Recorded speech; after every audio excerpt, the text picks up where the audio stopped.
नमस्कार मैत्रिणीनं, आज आपण करणार आहोत पाकातल्या पुऱ्या. आपण याआधी दाखवल्या होत्या दिवाळीच्या टायमिंगला, पण ती वेगळी पद्धत होती. ही वेगळी पद्धत आहे. त्या पुऱ्यांना एक महिनाभर जरी पण राहिले तरी चांगल्या राहतात, पण ह्या पुऱ्यांना फक्त 4-5 दिवस टिकतात.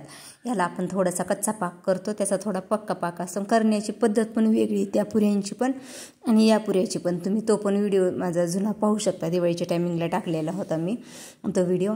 तर आता या पुऱ्यांना 4-5 दिवस टिकतात आणि एकदम खुसखुशीत होतात. तुम्ही पाहू शकता, इतक्या छान दिसायला पण आणि टेस्टला पण छान लागतात आणि एकदम सोप्या पद्धतीनं, आणि करण्याची पद्धत पण सोपी आणि खायला पण छान असतात.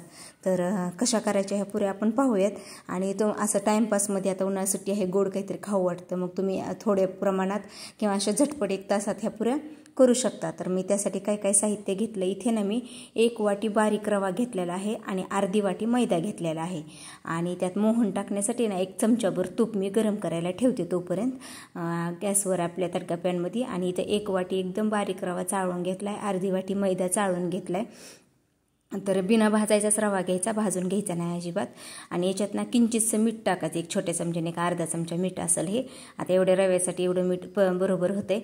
आणि आता हे गरम तुपाचं मोहन टाकायचं त्याच्यावर आणि चांगलं तूप टाकलं का नाही, चांगलं मिक्स करून घ्यायचं तूप सर्व आपल्या रव्याला आणि मैद्याला, म्हणजे आपली पुरी ना खुसखुशीत होती. तर अशा प्रकारे ना आपण तूप टाकून घेऊन आणि मस्त चोळून घेऊन थोडं थोडं पाणी टाकून ना याचा आपण गोळा तयार करू. तर ह्याला ना लाटताना तूप पीठ काहीच लावायचं नसते, असंच हे करायचं असतं, लाटायचं असतं. त्याच्यामुळे ना त्याचं मोहन पण परफेक्ट व्हायला पाहिजे आणि पाण्याचं प्रमाण पण परफेक्ट व्हायला पाहिजे. पातळ जर लाटलं गेलं तर तुम्हाला ती पुरी लाटता यायची नाही, चिटकल. तर होता होईल एवढं घट्टच असं मळायचं. तुम्ही पाहू शकता. आता हे तुम्हाला जर असं पातळ वाटतंय, पण आपला रवा भिजायला ना थोडंसं पाणी लागतं. थोडं भिजलं की हे आटरून येते आणि घट्ट होते.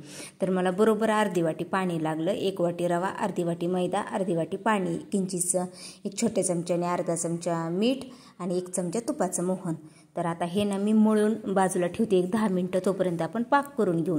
तर पाक करण्यासाठी ना मी इथं विलायची पावडर घेतली अर्धा चमचा आणि केशरच्या काही काड्या घेतल्यात, 1 वाटी साखर आणि त्याच्यात टाकायला अर्धी वाटी पाणी. आता 1 वाटी रवा आणि अर्धी वाटी मैदा होता, तसंच 1 वाटी साखर आणि अर्धी वाटी पाणी. ते एवढा पाक आहे ना परफेक्ट होतो, अजिबात कमी पडत नाही, शिल्लक पण नाही राहत. उगं थोडा चमच्यावर राहतो, तेवढा तर राहायलाच हवा. तर आता हे सर्व मिक्स केलं आणि ह्याचा पाक करायला घेते. तर जास्तीत जास्त 4 ते 5 मिनटं लागतात ह्याचा पाक तयार व्हायला, जास्त वेळ लागत नाही. 5 मिनटाच्या आत पाक तयार होतो. तर याचा पाक कसा करायचा, आपण ती पहिल्या पाकपुरीचा पाक आपण याच्यापेक्षा ओव्हरकुक केला का, तर ते जास्त दिवस टिकावं म्हणून. आणि या पुरीला ना तेवढा लागत नाही. या पुरीला ना असं ही 4-5 दिवसच टिकती पुरी. मग त्याच्यासाठी आपला जिलेबीचा पाक असतो का, तसा सेम पाक करायचा. म्हणजे तार पण नाही चढली पाहिजे, नुसता चिकट झाला पाहिजे. आपल्या बोटाला जिलेबीचा असतो का, सेम जिलेबीसारखा याचा पाक करायचा. तर आता याचा आपला पाक तयार झाला आहे. तर मी गॅस बंद करते. गॅस बंद केला की चिकट लागायला तुम्हाला दाखवते बोटाच्या साह्याने.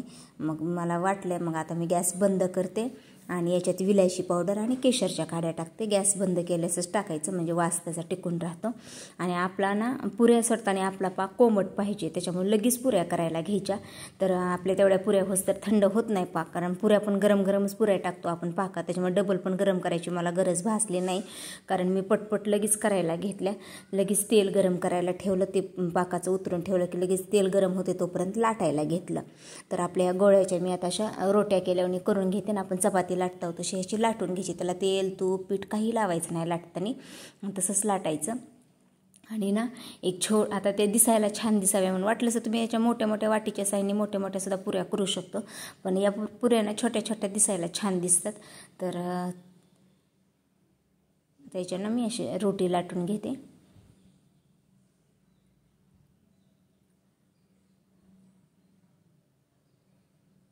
आणि छोटे आपल्या घरी छोटी डब्बी असते ना, त्याचं टोपण असतं, त्या टोपणाच्या साह्याने त्याच्या अशा पुऱ्या कट करून घ्यायच्या.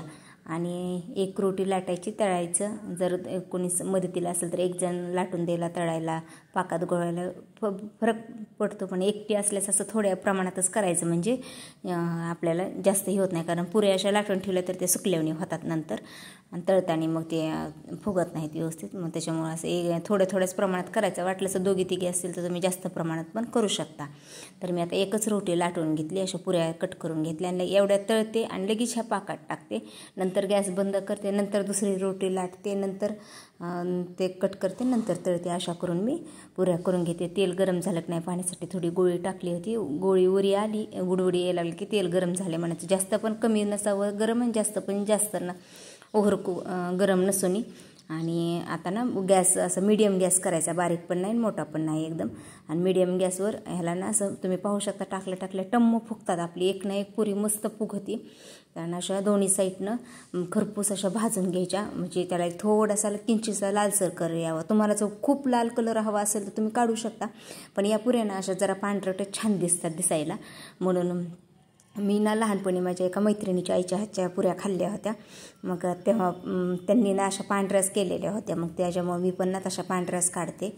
तर खूप दिवसाखाली 15-16 वर्षाखाली खाल्ल्या होत्या मी माझ्या मैत्रिणीच्या आईने. तेव्हापासून मग मला ह्या आवडतात पुऱ्या. तर खूप छान होतात. तुम्हाला हवा असेल तर तुम्ही याच्यापेक्षा लालसर कलर काढू शकता. तर अशाच प्रकारे मी सर्व पुऱ्या तळून घेते. आता ह्या पुऱ्या तळते त्यावरी सारीक गॅस केला, मीडियम होता तो एकदम बारीक केला का. तर ह्या लगेच गरम पुऱ्या लगेच पाकात आपल्याला अशा बुडवून घ्यायच्या. आणि जिलेबीसारखं खूप वेळ ठेवायचं नाही. जिलेबी कशी आपण लगेच त्यात दोन्ही साईडनं ही करतो लगेच बाजूला काढतो, तशा सेम ह्या पण पुऱ्या ना दोन्ही साईडनं नुसत्या पाकात घोळलेले करायच्या आणि लगेच काढून एका ताटात नितळत ठेवायच्या. कारण एक्स्ट्राचा पाक त्याच्यात शिरलेला आणि त्यात ताटात आपल्या नितळला जावा. आणि नंतर सुकल्या का नाही की कोरड्या होतात. आता जर हे पाक दिसत असलं ना तुम्हाला तरी थोडे सुकलेवणी झाले की आपल्या पुऱ्या एकदम अशा कोरड्या होतात. तर आपल्या सर्व पुऱ्या तळून झाल्या. तुम्ही पाहू शकता तेल पण जास्त लागलेलं नाही आपल्याला, एवढं तेल शिल्लक राहिले आपण टाकलेलं होतं तेवढंच. आणि पाक पण आपला संपला आहे का, एवढा 1 चमच्यावरच राहिला आहे आपला पाक. फक्त एवढा तर राहिलाच हवा शेवटची पुरी त्या पाकात घोळण्यासाठी, तेवढा पाक तर एक्स्ट्रा हवाच आपल्याला. तर आपल्या पुऱ्या तयार आहेत. एवढ्या झाल्यात पुऱ्या, 1 ताट पूर्ण भरले आणि एक असं थोडंसं यातल्या खाण्यात आल्या 2-4. तर मग तुम्ही पाहू शकता टम्म फुगल्यात पुऱ्या, मस्त झाल्यात. आता ह्या ना हे त्या लगेच ताज्या आहेत. आता त्यातला पाक नितळण्यासाठी तुम्ही पाहू शकता ताटात थोडासा पाक नितळला मी काढून एका कुंडीत ठेवल्या अशा. पण नंतर हाताला घेतले की थोडे चिटकायला लागले, कारण ताज्याच होत्या ना. लगेच ह्याला 1 अर्धा तास सुकून दिलं का नाही की मग त्या चांगल्या कोरड्या होत्यात 1 तास. तर त्यात पाक राहत नाही. पण त्या आत्ताच केल्या लगेच तुम्हाला दाखवलं त्यांनी बोटाला चिटकायला लागलं. म्हणून मी परत आणखीन डबल कुंड्यातल्या काढल्या आणि दुसऱ्या एका ताटात अशा पसरून ठेवल्या सुकण्यासाठी. तर तुम्ही पाहू शकता एकदम खुसखुशीत झाल्यात, खूप छान झाल्यात, खूप मस्त होतात. आता उन्हाळ्याच्या सुट्टीत तुम्ही करून पहा. मुलांना तर खूप आवडतील, छोट्या असल्यामुळे त्यांना आवडतील आणि खायला पण छान. मग कशा वाटल्या तुम्हाला माझ्या पाकातल्या पुऱ्या ते नक्की सांगा. आवडला असेल व्हिडिओ तर व्हिडिओला लाईक करा, शेअर करा आणि कमेंटमध्ये नक्की सांगा. आणि ज्यांनी माझ्या चॅनलला सबस्क्राईब केलं नाही ना त्यांनी माझ्या चॅनलला सबस्क्राईब करा. तर जरा ह्या ओलसर वाटल्या म्हणून मी 1 अर्धा तास ताटात पसरून ठेवले. अशा प्रकारे तुम्ही पाहू शकता. आता जरा कोरड्या झाल्या त्या, तर छान दिसायलात पण छान कलर पण असा पांढरट आला आहे. जरा ती साखर आहे ना ती जरा ही होती आपल्या पुऱ्यावर. नंतर अशा प्रकारे कोरड्या झाल्यात जराशा छान वाटायला त्या. मग सांगा नक्की कशा झाल्या. ती आवडला असेल व्हिडिओ तर लाईक करा, शेअर करा आणि कमेंटमध्ये सांगा.